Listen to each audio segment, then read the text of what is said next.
A villa in North Columbus where 4 victims and a gunman are dead. Columbus police now speaking about that incident overnight. Let's listen in. Forced age and gunfire with this suspect. From what we understand, he did have a hostage. The officer was able to strategically gun this guy down before he was able to kill his hostage. And it appeared that he was about to kill his hostage when the officer basically put an end to it. And again, I can't say enough of his abilities, his skills, and the way he went about and conducted this investigation.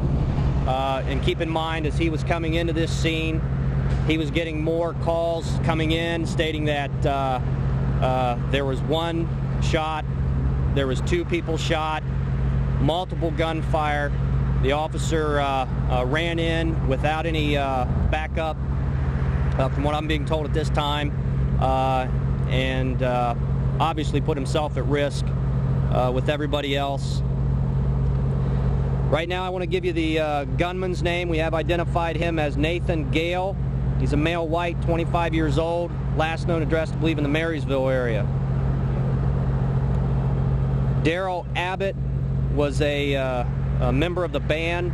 He was 39 years old. He's one of the ones that was a victim of the gunman. Second victim, Nathan Bray, B-R-A-Y, male, white, 23 years old. We believe he was a fan enjoying the concert. And I have Erin Halk, E-R-I-N-H-A-L-K, male, white, 29 years old. Unknown if he was a fan or a member of the band. I can take a couple questions at this time, and if you would, just take them one at a time with me. Was this the officer's first shooting? Reports that there's a surveillance camera inside the nightclub, possibly some amateur video out there. Right. We believe that there may have been some amateur video in there. We have our homicide detectives looking into that now, and hopefully review it and see if there's anything usable, and understand that it would be amateur and unknown where it was pointed at that time. Do you have a better understanding of the connection between Mr. Gale and the band? As far as the band and connection with this guy, we weren't going to rule out anything, but right now we don't see any connection at all. That could change. Again, this is a fluid investigation, but we see no connection with him and the band, no motive at this time. Brent, exactly how close was the officer? He's driving right here, or he's down the street? How close was he? We believe he was within a couple blocks. From what we understand, we received a call at 10:18. By 10:20, he was inside. What is the nature of security inside the facility, outside the facility? They are in charge of their own security inside the facility. There are times when they hire Columbus police officers off duty to work special duty in the parking lot. Columbus police officers are prohibited from working inside a liquor establishment, but we will work outside. There was none at this venue. You know how this man got up on stage? Did he walk from behind? From the information that we got is that he just jumped up onto the stage. From the front? Correct. Do you have 4 fatalities? We have 4 fatalities from the gunman, and the gunman makes 5. We believe it was a handgun at this time. That's what I'm being told. Talk about the officer. How quickly do you think he had to react? By the time he got in, how quickly did it have to take him to get in? Do you think this guy's a hero? Absolutely. I think the community has a hero here. And obviously our community has suffered a loss recently, and that's on everybody's minds as well. And then we got an officer going in there alone. Obviously backup's coming, but if we know someone's in danger, if we have reason to believe that somebody's life is in danger, we're going to go in anyway. Sergeant Mole, is there any sense that security should have been better last night? Well, I mean, hindsight's 20/20. So a lot of these venues, they'll have magnetometers or gun detectors, metal detectors. From what I'm told, they had none. But again, that's going to be up to the venue themselves to take care of that. Do they have a surveillance system in there that you can review? No. Now, you're looking at this place, there have been other incidents here? We've had other incidents here. I don't want to get into too much of that. Some of them minor. and we've had a shooting in the lot before. Was it problematic given the history of this place? I'm sorry? Was security problematic here, given the history of this club? At this point, I don't know.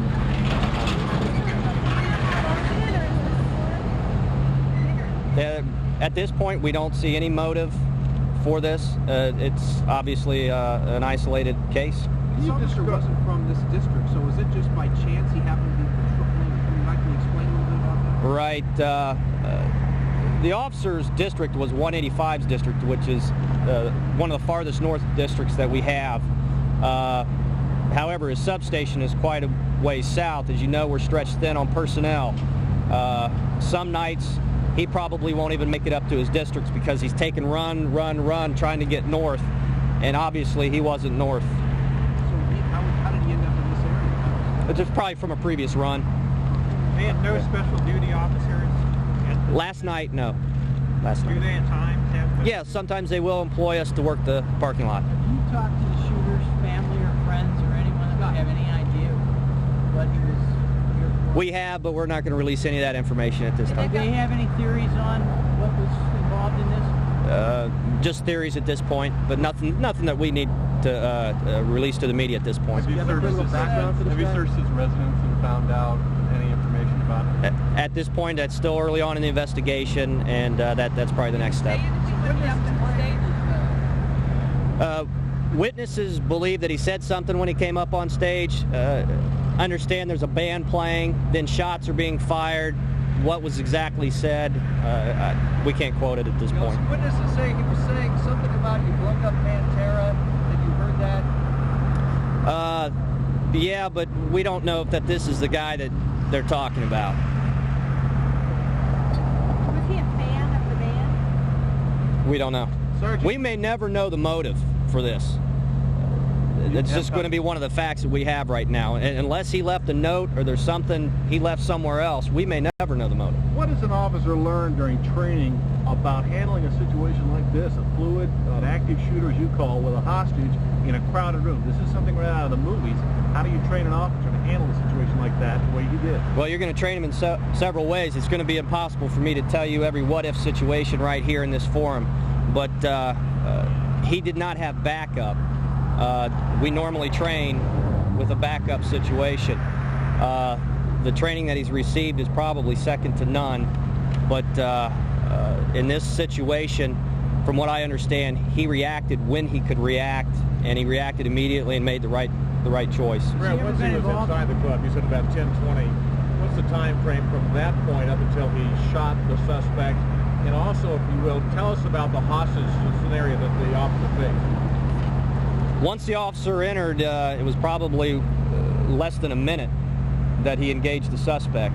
What was the second part of your question? And what was the scenario with the hostage before the officer opened fire? It is believed that the suspect had a hostage underneath his arm, pretty much in a headlock situation, had his firearm out, shooting, and it was believed that the suspect at that point was going to take the gun to his hostage. Once the hostage was able to help us out as far as getting out of the way somewhat, the officer took advantage of that. Who was the hostage and how did they get in that situation? The hostage was not injured. The hostage was probably a fan, maybe someone that worked with the band, we don't know. Somebody that worked there, we don't know. Two more questions. Sergeant, has this officer ever been involved in a shooting incident? This officer's never been involved in a shooting incident before. He's a 5-year veteran. I know that he's got a safe driving award and numerous compliments, and an excellent officer by all accounts. Citizens, you mean? Yes. Yep. I'm sorry. How many witnesses have you interviewed? Like tons? Last night, please understand that we had well over 250 people here. We considered them victims as well. They were inside of there basically taking gunfire with everybody else. Our concern after we secured the inside of the scene was to take care of their well-being and get them home to their loved ones. We were fortunate that the Coda Bus Systems gave us 3 buses.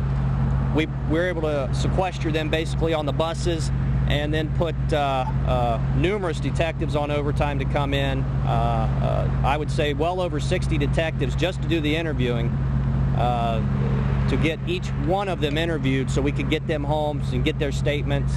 And it was tough work. What? I'm sorry? They were all interviewed last night? Yeah, the detectives worked a lot of overtime.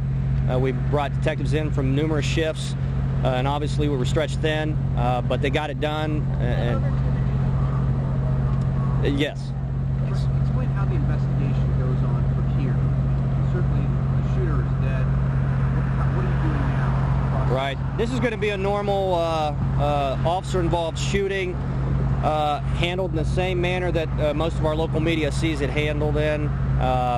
The officer will have the opportunity to seek counseling, have the opportunity to take some time off, and then come back at his leisure.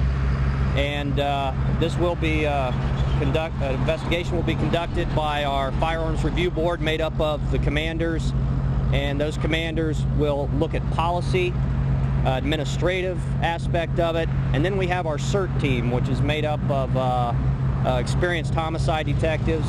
Those detectives will look at it more from the criminal aspect and provide the prosecutor with a copy of it. The prosecutor will decide if it goes to a grand jury, and it'll be handled that way. Do you expect charges to be filed against the owner of the club? Right now it's way too early for us to speculate on that, and I don't see anything happening from the Columbus Division of Police. Have you had with the owner about this? I haven't had any.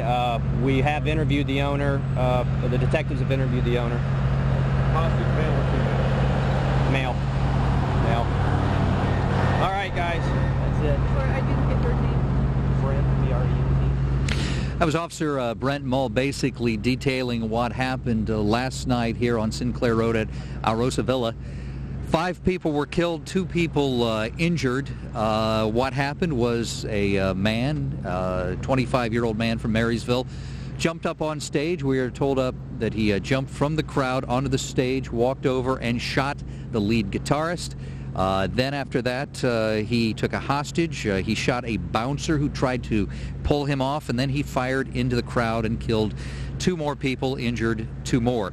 Officer Mull saying there that the officer who responded within 2 minutes after receiving the call, he was in the area, Officer James Niggemeyer, he says, I think the community has a real hero here. This man walked in here. He did not have backup at that time. Backup was on the way, but walked in by himself and was able to shoot this man. The 25-year-old man, Nathan Gale from Marysville, shot him and obviously prevented any other deaths or bloodshed.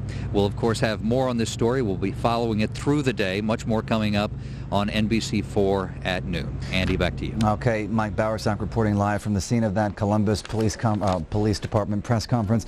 We should tell you that in the summary of the events from last night, Officer Brent Mull did mention that at this point there is no known motive, and also mentioned that motive may not be imminent because the gunman, of course, was shot and killed by police. This whole incident remains under investigation. Again, 5 victims, including the gunman and lead guitarist of the band playing there, Damageplan, Darrell Abbott. We will have the very latest on this shooting investigation today at noon, and then this evening beginning at 5. And as always, up-to-the-minute updates on NBC4i.com. We now return you to our regular programming. On News Center at 5. Columbus's News Center, I'm Kent Justice. As you've heard, it took until this morning for police to identify for the public that the shooter was 25-year-old Nathan Gale of Marysville, the man behind the deadly trigger last night at Alrosa. Police say they don't know a lot about Gale and don't know that he had any connection at all to the band. But why? What would possess a man to go to a club, pull out a gun, and kill innocent bystanders? Well, News Center's Carol Looper has gone to Marysville today, and she's tried to learn what she could about the dead suspect. Carol? We're here in Marysville now. That's where Nathan Gale lived. We also know that he went to school in the area. Let me back out and show you. He lived in 111 and a half. You can see the door right there next to an empty building right here on 5th on the main drag here in Marysville. Let me tell you what we know about Nathan Gale. We don't know a lot. We know he was a Marine. He graduated from Marysville High School in 1998. He came through a technical school as a construction trade student, and he worked on engines in the Marines. He lived upstairs on the 2nd floor here. We tried to find some people who had seen him recently. We got here, got no answer. A record check shows minor arrests, but nothing for violence here in the the Marysville area. We also talked to a fellow in a tattoo parlor who knew him real well, right across the street from this house. We also talked to the police chief here, and he says, yeah, he had a small record. First, we'll hear from the chief. We were contacted this morning by the Columbus Police Department to try to make a contact at a residence here in the city of Marysville that was listed as Mr. Gale's address. About 7 or 8 o'clock this morning, we did make a contact there. There was no one else at that residence. He used to come across the shop, and he gave some of my friends some weird impressions. I really didn't like to hang out with him. I tried to avoid him when he came in. How often did he come in?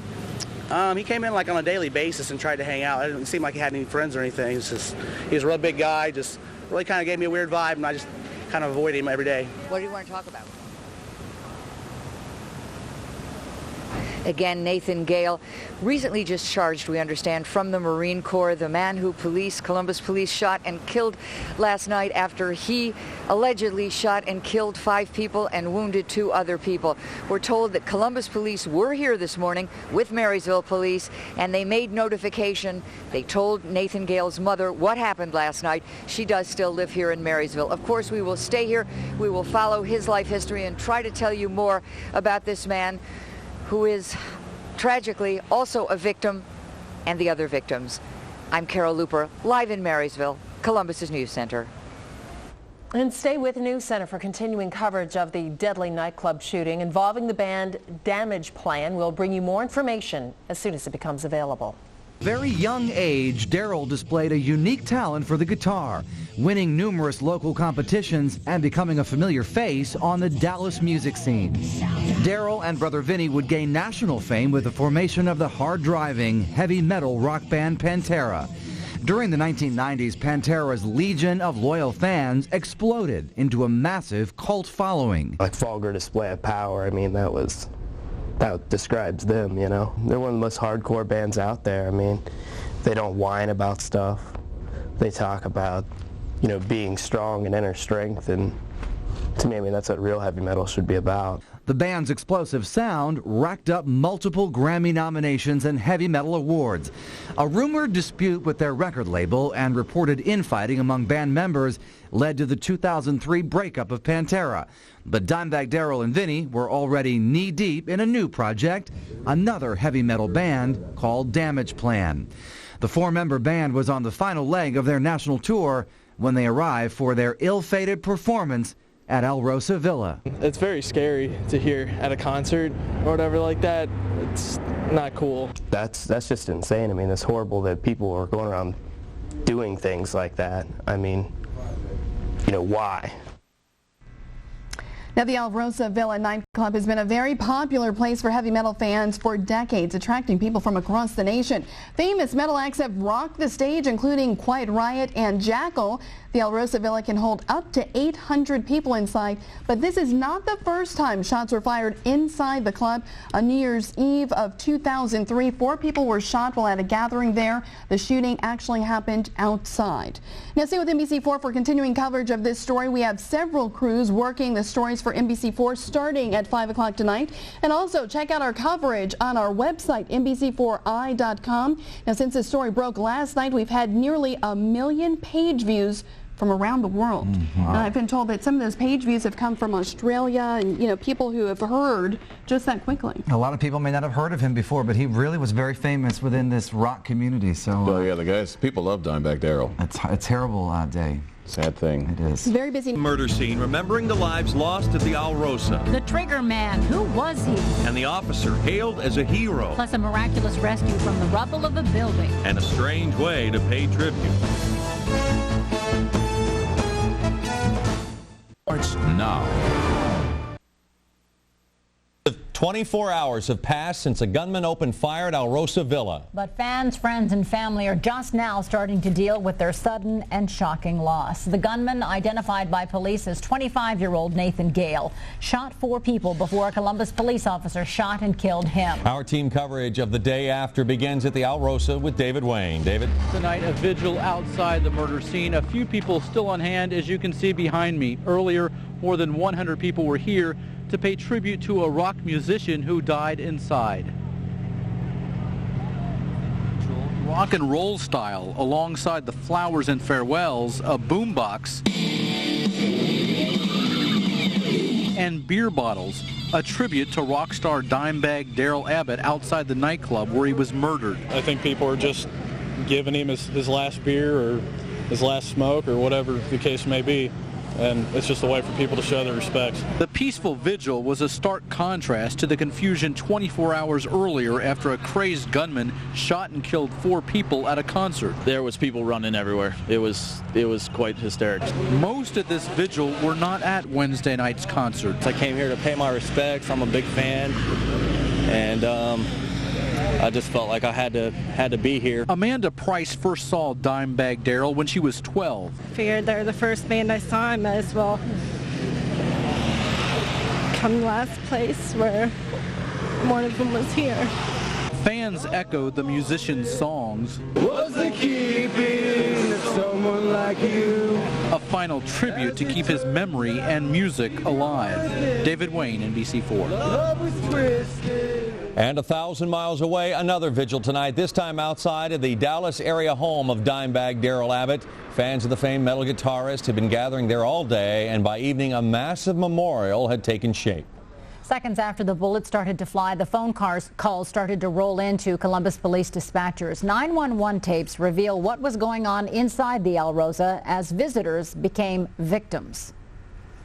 We have a shooting inside. Somebody came in with a gun and started shooting people. The heavy metal band Damageplan was playing less than a minute when Nathan Gale joined them on stage. He's on stage right now. He's got a gun. I heard at least 3 gunshots. Okay, now there's 2 people shot. Yes.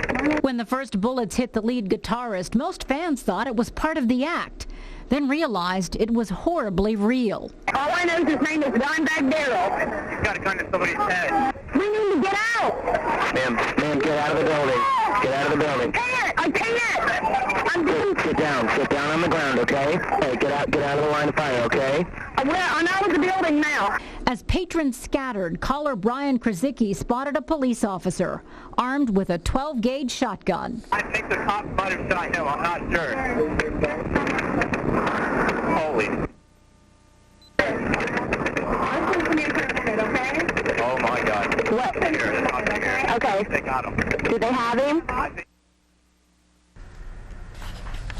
And we are learning more tonight about the gunman, though the motive behind the shooting is still a mystery. 25-year-old Nathan Gale was a former Marine discharged early in 2003 for undisclosed reasons. He lived alone in a small Marysville apartment and hung out at a tattoo studio across the street. A tattoo artist there said Gale was acting strange just 3 days ago, and the artist friends weren't sure what to think. And I told him what I thought of him. I told him I thought he's the kind of guy, and this kind of sounds funny like a prediction, but I said he's the kind of guy who would pick up a gun and start mowing people down. I was like, he's a person kind of like a Columbine High School thing. Waitresses at a restaurant Nathan Gale frequented say Gale was a big heavy metal fan, but there was no known connection between Gale and the band he attacked. He did, however, spend some time as a semi-pro football player in Lima. Pretty normal, coming to practices, doing all the things that all the other guys did. So he gave us no clue whatsoever that he would be capable or even considering doing something like this. So that's why it's such a shock. And you can read more about Nathan Gale in the Thursday and Friday editions of the Marysville Journal-Tribune. Before a police officer shot Gale, the ex-Marine had reportedly shot at least 6 others. Erin Tate is live at Riverside Hospital now with more on those killed and wounded. Erin? We know Damageplan's tour manager is here recovering from a gunshot wound to the chest. His mother tells us he's been upgraded from critical to serious condition. Of course, he's still grieving the loss of band member Dimebag Darrell Abbott. Friends of gunned-down guitarist Dimebag Darrell Abbott are still in shock. Abbott and his brother Vinnie Paul are both original members of the Grammy-nominated group Pantera. But if you ever met him, he was probably the most down-to-earth person you could ever meet. The Abbott brothers were performing on stage in their new band Damageplan at Columbus's Alrosa Villa when police say Nathan Gale of Marysville opened fire. DJ Scoop of Columbus's 99.7 The Blitz was at the nightclub with Vinnie Paul after the shooting. Vinnie Paul was describing what he saw happen to his brother. He said he saw a guy who he described as looking like a police officer coming up on stage, and shooting his brother 3 or 4 times in the back of the head. Along with Abbott, police say Gale killed 40-year-old Jeffrey Thompson of Texas and 2 Central Ohio men, 23-year-old Nathan Bray, a 1999 Grove City High School graduate, and 29-year-old Erin Halk of Upper Arlington, who is possibly helping out with security. Halk's childhood friend feels for the family. My thoughts are with them, and I hope they pull really close right now, because they'll need to.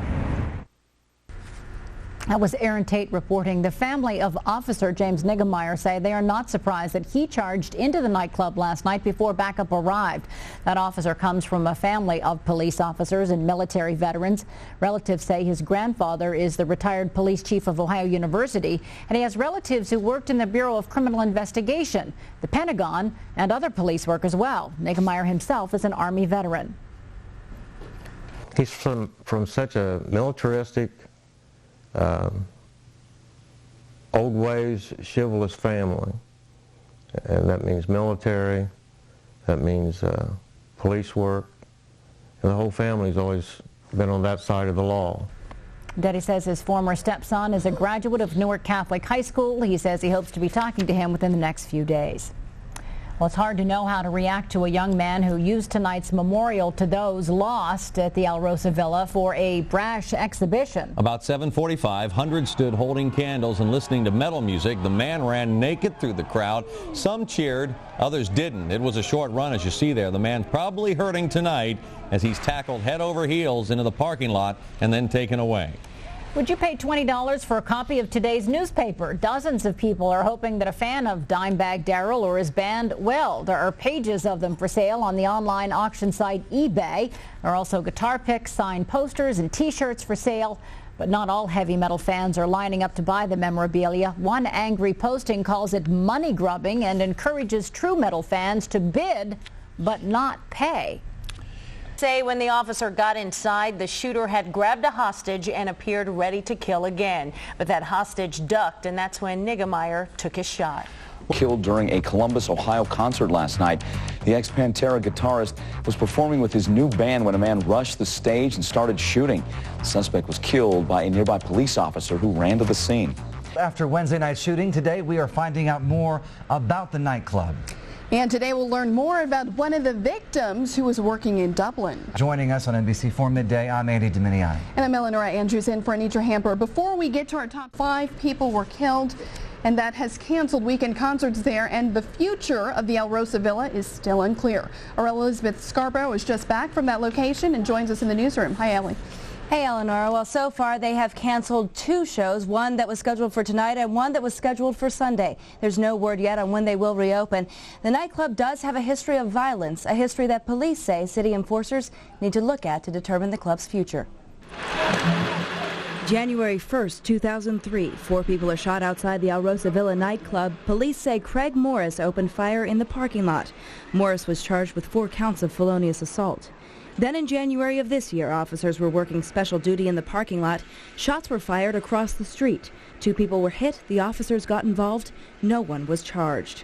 Then on Wednesday, a crazed killer takes the stage as a concert begins inside and kills 4 people. Police respond and kill Nathan Gale, the man believed to be the shooter. They do have their own security inside. Columbus police say they have no ability to take action against the club for violence there. They say there's no law that requires establishments to search customers at the door.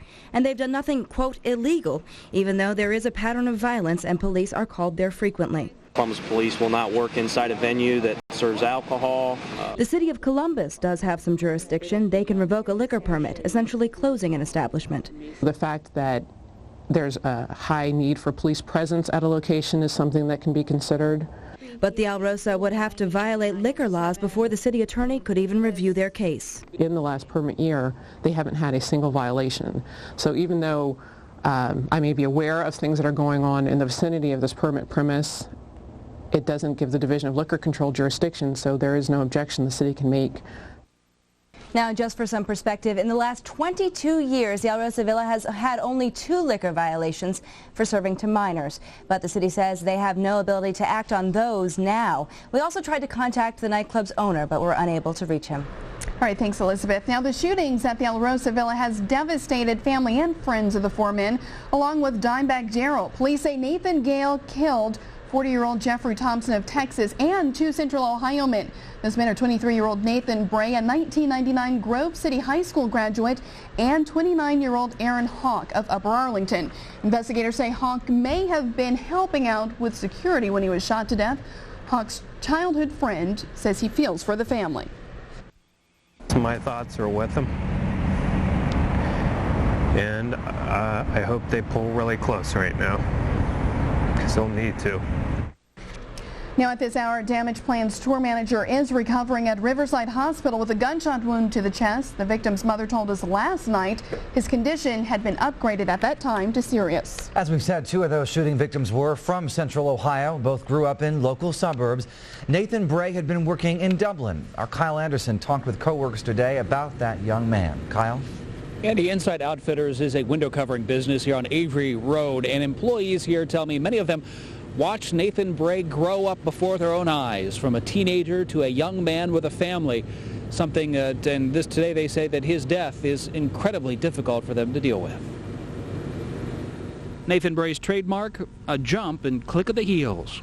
Literally jump up about 3 feet in the air, this tall, lanky kid, and click those heels together, and out the door he went with a big smile on his face and just saying, whatever you need, I'll do it. That was the kind of employee and person Bray was, according to co-workers at Inside Outfitters. President Dennis Hoffer and Vice President Marty Hoffer say he started as a teenager and 5 years later was a lead installer of blinds and shades at projects nationwide. I've seen him go to college, get married, have a baby, and, you know, he loved these concerts. He'd taken off early for Wednesday night's concert and had taken the rest of the week off, too. You know, he was in here and said, I won't see you the rest of the week, and now it's forever. The company traditionally every year adopts a family for which to buy Christmas gifts, and this year the employees here telling me that they're going to be adopting Nathan Bray's family, his wife and 1.5-year-old child who he leaves behind. Andy. Very nice gesture indeed. Kyle Anderson live in Dublin. Thank you. For the latest information on the concert shootings, you can go to our website at NBC4i.com. They would be shaken up and not want to play, but yeah. I'm still pretty bummed. Brandon Clark and Erica DeMay drove 6 hours to hear Breaking Benjamin, despite concerns for their safety. Yeah, I was kind of freaked out. You're definitely concerned about your safety when you go to something like this, so made me think twice, but I'm such a big fan of them, I had to come anyway. And High Five wants its customers to have fun and not to worry. With our facility, since it's one room and it's pretty open and our security guys are pretty well trained, it's a pat-downs right now, but after Wednesday's tragedy, it will look at changing some of its security measures. Reporting live in Columbus, Laura Cole, 10 TV, Night Beat. And we are learning more about the shooting at Alrosa Villa nightclub. Sources close to the investigation tell 10 TV that Nathan Gale went in through the club's entrance and slowly made his way toward the stage. That's when he began shooting. Minutes later, Officer James Nigmeyer entered and, with a clear path to Nathan Gale, shot the gunman. 10 TV has also learned that Nathan Gale did not have a conceal and carry gun license. Well, Nathan Bray was one of the 4 victims shot and killed by Nathan Gale. Nathan Bray has been described as a man who loved music and was excited about Wednesday night's Damageplan concert.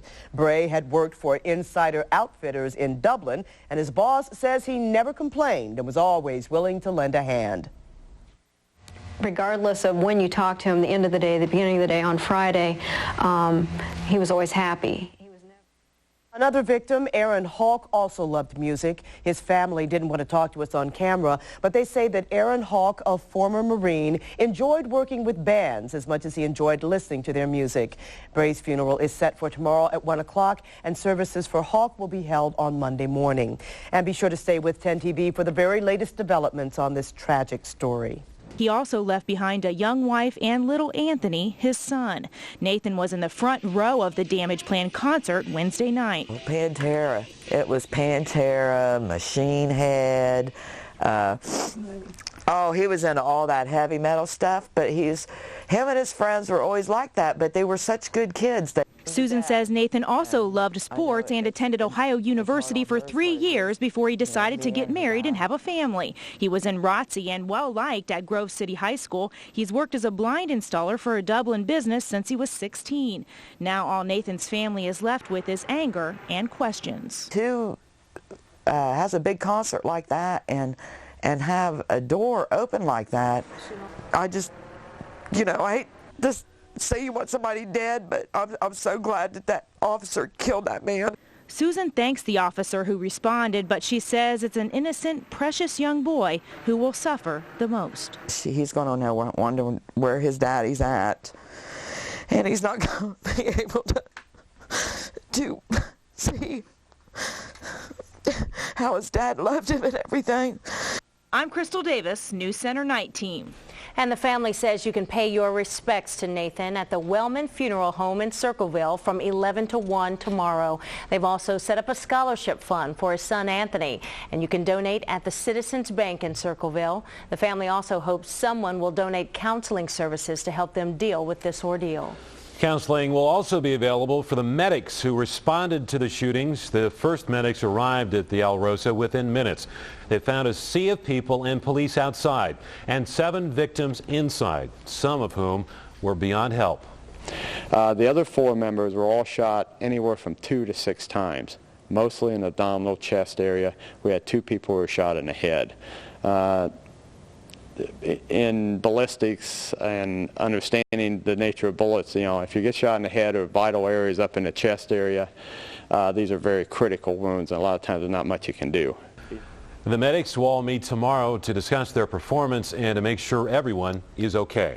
Now, the shooting should act as a wake-up call for concert venues to rethink their security measures. Still, many music fans tell us security will only go so far. And the Night Team's Marisa Reyes has that story live from the Newport Music Hall on campus, where the shootings have led to tonight's concert there being canceled. Marisa? That's right, Yolanda. Breaking Benjamin should have been on stage tonight here at the Newport. Instead, they're thinking about their friends Damageplan, who they've toured with in the past. Now, we talked to some concert goers who are supposed to be here tonight, and they say, you know what, they don't blame the security at the venues here. They blame Nathan Gale. They say he's a man who had some serious issues and who has now put a black eye on the heavy metal concert scene here in Columbus. Usually when there's a concert at the Newport nightclub, you'd see a line down the block. Not tonight. The Breaking Benjamin's concert was canceled until further notice. Breaking Benjamin fans were surprised to see this sign on the Newport's doors, a canceled concert because of Wednesday's nightclub shooting. Newport's owner says Breaking Benjamin's decided not to go on so band members could fly to Texas for Darrell Abbott's funeral. Abbott, better known as Dimebag Darrell from Pantera, was gunned down at the Alrosa Villa while performing on stage with his band Damageplan. The shooter, Nathan Gale of Marysville, got through security and even reloaded his 9mm semi-automatic pistol during his rampage. There's not much you can do. Those headed to the Breaking Benjamin's concert were a little hesitant about going tonight, even though they know at a concert like this they would have been patted down and wanded. But many think no amount of security could have stopped a determined killer like Gale. Stupid people, they can hop gates and get in no matter what. I think he was just a man with serious problems who didn't get help when he should have. And other metal fans agree the fear isn't going to a concert and a lack of security, but with people who want to imitate a killer. Copycats, mostly. Just thinking they're going to be cool and try to do something stupid. I think no matter what security they have, some stupid people's out there. Now, the Breaking Benjamin's concert will go on in January, but the other 2 concerts scheduled here this weekend will go on as scheduled. We're live on campus. I'm Marisa Reyes, News Center Night Team.